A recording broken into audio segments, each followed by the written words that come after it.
Good morning everyone. Welcome back engineering physics class. इसका code है KAS101T। My self doctor Anchala, assistant professor in ABSIT Ghaziabad. हम अपनी unit 5 discuss कर रहे हैं जिसका नाम है फाइबर ऑप्टिक्स एंड लेज़र। इसका जो सेकंड पार्ट है लेज़र, हम इसको डिस्कस कर रहे हैं। और लेज़र का भी आज हम लास्ट टॉपिक डिस्कस करेंगे जिसका नाम है characteristics and applications of laser, जिसका आउटकम है explain characteristics and applications of laser. तो हम अपने टॉपिक पर आ जाते हैं और सबसे पहले हेडिंग डालते हैं कैरेक्टरिस्टिक्स ऑफ लेजर। देखिए, जो बेसिकली जो लेजर लाइट होती है वो ऑर्डिनरी लाइट से बिल्कुल डिफरेंट होती है। क्यों डिफरेंट होती है, आज हम उसी कैरेक्टरिस्टिक्स को डिस्कस करेंगे, क्योंकि उसके पास 4 मेन इंपॉर्टेंट कैरेक्टरिस्टिक्स होती हैं, जैसे monochromaticity, directionality, high intensity and coherence, जिसके कारण लेजर लाइट ऑर्डिनरी लाइट से डिफरेंट होती है। और इन्हीं प्रॉपर्टीज के वजह से लेजर लाइट की मैनी फील्ड्स में एप्लीकेशंस भी हैं। तो हम इन चारों प्रॉपर्टीज का नाम लिख लेते हैं कि कौन कौन सी प्रॉपर्टीज होती हैं, या जिसको हम बोल रहे हैं कैरेक्टरिस्टिक्स होती हैं। फर्स्ट होती है मोनोक्रोमेटिसिटी। मोनोक्रोमेटिसिटी,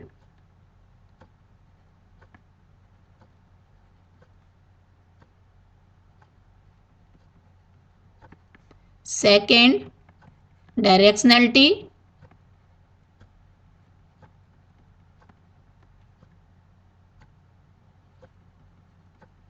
थर्ड कोहेरेंस, और लास्ट हाई इंटेंसिटी। और यही सारी कैरेक्टरिस्टिक्स लेजर लाइट को ऑर्डिनरी लाइट से अलग बनाती है। तो हम ये वन बाय वन करके डिस्कस करते हैं। सबसे पहले हम डिस्कस करते हैं कि व्हाट इज द मोनोक्रोमेटिसिटी। देखिए, जैसे आप सब जानते हैं कि जो मोनोक्रोमेटिक वर्ड है वो दो वर्ड से मिलकर बना है। जैसे मैं देखूं यहाँ पर कि मोनोक्रोमेटिक मोनो से मिलकर बना है एंड क्रोमेटिक से मिलकर बना है। ठीक है, हमें सबसे पहले ये समझना जरूरी है कि व्हाट इज द मोनोक्रोमेटिसिटी, कि मोनोक्रोमेटिसिटी का मीनिंग क्या होता है। तो जो मोनोक्रोमेटिक है दो वर्ड से मिलकर बना है, मोनो एंड क्रोमेटिक। और मोनो का मीनिंग होता है सिंगल एंड क्रोमेटिक का मतलब होता है कलर। इसका मतलब ऐसी लाइट जो सिंगल वेवलेंथ हो, जिसमें सिंगल कलर हो, उसको बोलते हैं मोनोक्रोमेटिक। तो ऐसे जो सोर्स होते हैं जो सिंगल कलर की लाइट को एमिट कर रहे हैं उनको मोनोक्रोमेटिक सोर्स बोलते हैं। तो आपको ये लिख के कैसे आना है कि मोनोक्रोमेटिक में, वो देख लेते हैं हम कि मोनोक्रोमेटिक लाइट मीन्स, आप हेडिंग डाल देंगे कि मोनोक्रोमेटिसिटी। और monochromatic light means A light containing a single wavelength or color. The light emitted by laser is highly monochromatic. That is, laser emit light beam of a particular wavelength and frequency. यानी का मतलब उसमें क्योंकि colour एक है तो frequency भी एक सिंगल होगी। That is laser has very small frequency spread. तो ये इसकी फर्स्ट प्रॉपर्टी हो गई लेजर की। सेकंड प्रॉपर्टी की तरफ मूव करते हैं जिसका नाम है डायरेक्शनलिटी। देखिए, अगर हम ऑर्डिनरी लाइट की बात करें, जैसे घरों में बल्ब या ट्यूबलाइट यूज होते हैं, तो वो एवरी पॉसिबल डायरेक्शन में लाइट को एमिट करते हैं, जबकि लेजर लाइट ऐसा नहीं होती है। लेजर लाइट एक पर्टिकुलर डायरेक्शन में ही मूव करती है। कहने का मतलब ये है कि जो लेजर सोर्स से जो हमें लाइट मिल रही है वो एक ही डायरेक्शन में एमिट होती है। तो इसीलिए बोलते हैं कि जो लेजर लाइट है वो हाईली डायरेक्शनल होती है। तो यहाँ पर यही लिखा हुआ है कि an ordinary source of light emits lights in all possible direction. On the other hand, laser source emits radiation only in one direction. That is, a laser beam is highly directional and the width of laser beam is extremely narrow. Hence, a laser beam can travel to long distance without any spread. अगर हम देखिए simply ordinary light की बात करें, जैसे जो घरों में टॉर्च यूज होती हैं, तो वो कुछ डिस्टेंस के बाद ही उसकी लाइट स्प्रेड हो जाती है, बट लेज़र लाइट में ऐसा नहीं होता, वो बहुत लॉन्ग डिस्टेंस कवर कर सकती है without any spread, because laser light is highly directional. तो इसकी ये सेकेंड प्रॉपर्टी हो गई। थर्ड प्रॉपर्टी की तरफ मूव करते हैं, जिसका नाम है कोहेरेंस। इस प्रॉपर्टी को डिस्कस करने से पहले आपको सबसे पहले ये पता होना चाहिए कि what is the coherent source. देखिए, जो कोहेरेंट सोर्स होते हैं, ऐसे दो सोर्स को हम कोहेरेंट सोर्स बोलते हैं कि जिनसे जो लाइट एमिट हो रही है, ठीक है, तो वो उनकी फ्रीक्वेंसी सेम हो, वेवलेंथ सेम हो, एनर्जी सेम हो, डायरेक्शन ऑफ प्रोपोगेशन सेम हो, फेज कांस्टेंट रहे, that is the coherent source. और ऐसे सोर्स जो कोहेरेंट लाइट को एमिट करते हैं, उनको उस प्रॉपर्टी को बोलते हैं कोहेरेंस, ठीक है।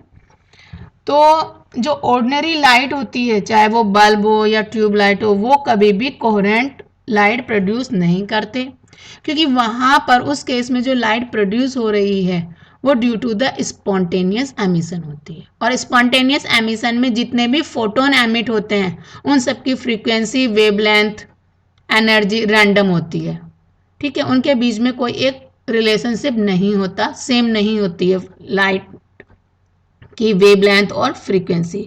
बट जो लेज़र लाइट है वो स्टिमुलेटेड एमिशन की वजह से प्रोड्यूस होता है, ठीक है, जिसके वजह से जितने भी फोटोन एमिट होते हैं उन सब की wavelength, frequency, direction of propagation same होती है। इसीलिए जो लेज़र लाइट है वो हाईली कोहेरेंट होती है, या ये कह सकते हैं हम जो लेज़र सोर्स होते हैं वो कोहेरेंट सोर्स होते हैं। तो इसको आप किस तरीके से लिख के आएंगे ये भी देख लेते हैं हम, कि एक कन्वेंशियल का मतलब होता है ordinary source. A conventional light source such as bulb और tube light produces incoherent light, वो कभी भी कोहेरेंट लाइट प्रोड्यूस नहीं करते, since they emit random wavelength with no common phase relationships.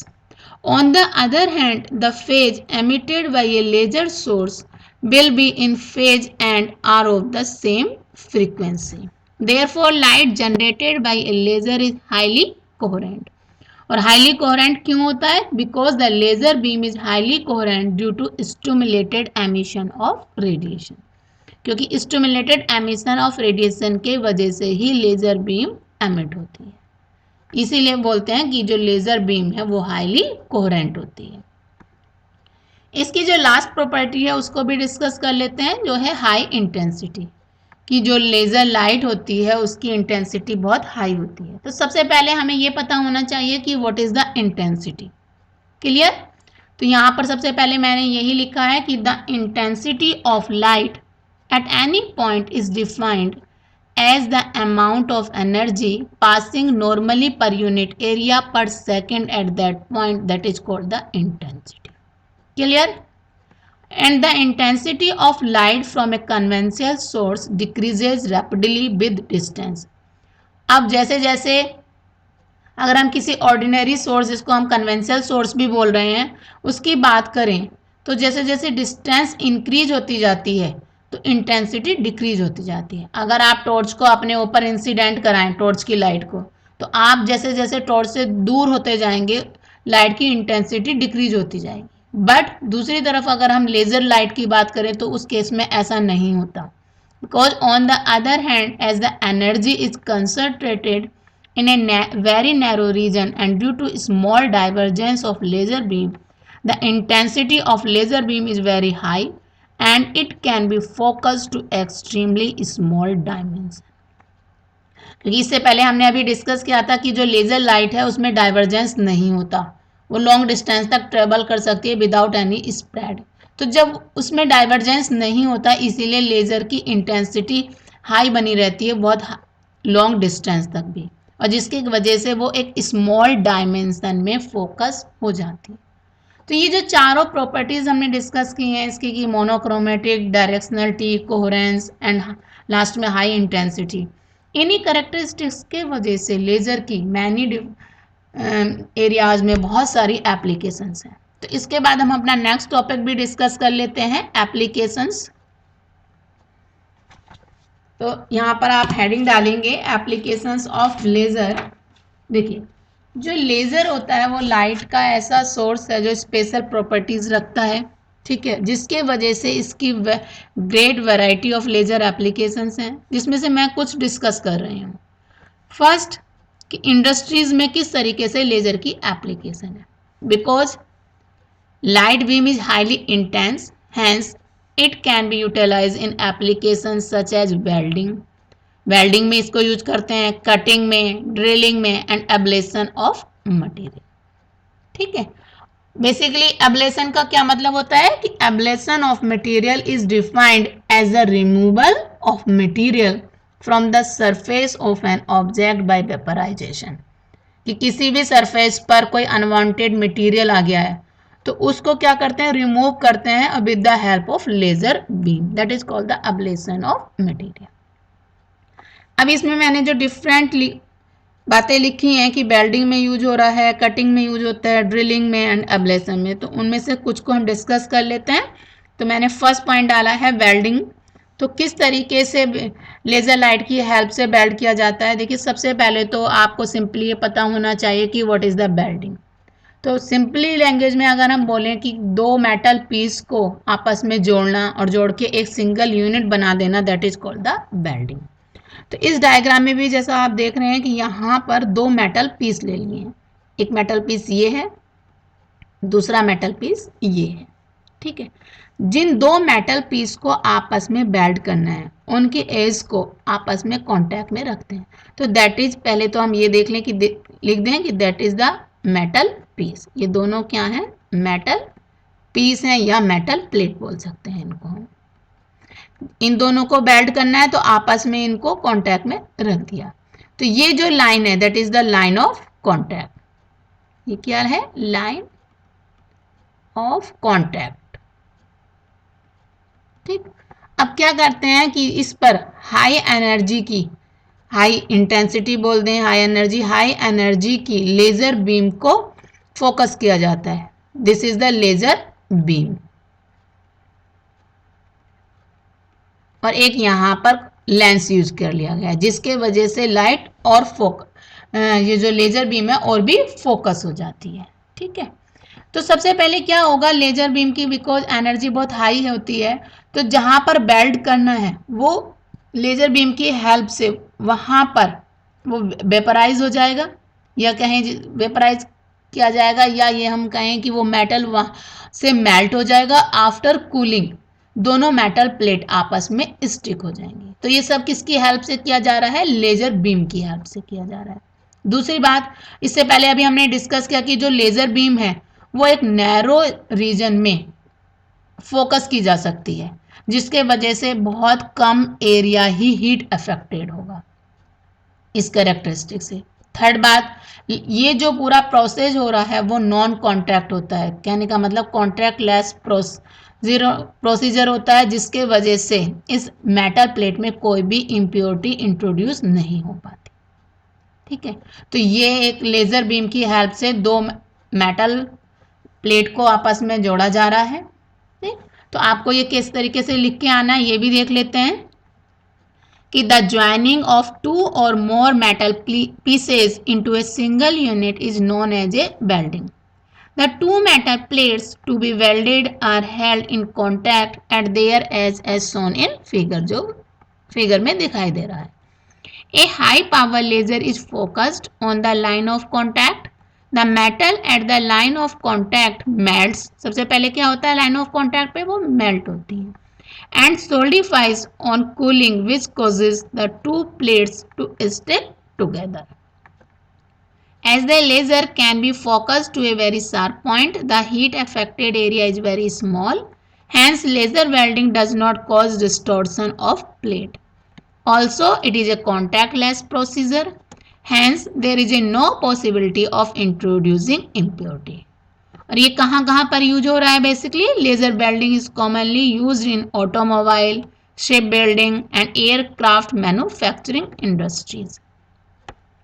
और इस काम के लिए कौन कौन से लेजर यूज होते हैं, CO2 and ND YAG lasers are use for this purpose. Commonly इन दोनों लेजर को इस पर्पस के लिए यूज करते हैं।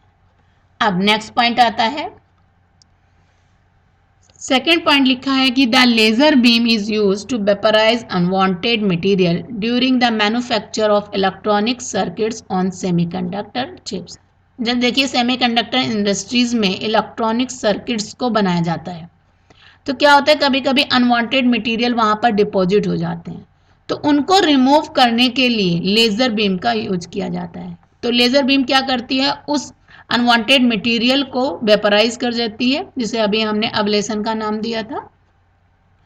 तो उसकी हेल्प से अनवांटेड मटेरियल को दूर किया जा रहा है। तो यही यहाँ पे लिखा है कि the laser beam is used to vaporize unwanted material during the manufacture of electronic circuits on semiconductor chips. It means semiconductor industries में भी लेजर बीम की बहुत एप्लीकेशंस। क्लियर। थर्ड पॉइंट आता है ड्रिलिंग। देखिए ड्रिलिंग का मतलब होता है सिंपली कि जैसे हम घरों में भी वॉल पर होल्स बनवाते हैं ड्रिलिंग मशीन से। तो अगर हम सिंपली मशीन यूज करते हैं ड्रिलिंग मशीन, तो वहाँ पर जो होल होते हैं वो इतने सही तरीके से नहीं होते हैं, साथ में मैकेनिकल वाइब्रेशन भी होते हैं वहाँ पर। बट अगर उसके प्लेस पर हम लेज़र बीम को यूज करते हैं तो वो होल बहुत सही तरीके से हो जाते हैं। ठीक है, तो यही लिखा है यहाँ पर, आपको लिख के इस तरीके से आना है कि holes can be drilled into material using high power pulsed laser.